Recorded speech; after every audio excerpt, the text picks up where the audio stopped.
Rosilda, ikaw nang bahala sa asawa ko ha. Ito yung ano sa kanya, lagay, nakatubo. Ayan o. Hanggang sa ano niya, sa baga yan. Kailangan niya ng ganyan para makahinga siya ng maayos. At saka oxygen. Hihingi po kami ng tulong sa inyo ha. Classmate, ikaw nang bahala sa asawa ko ha. Maraming salamat sa magiging tulong mo. Thank you very much.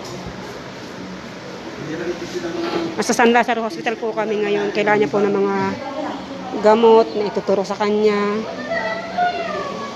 Tsaka yung mga pangangailangan po namin, pambili-bili po ng pagkain sa araw-araw.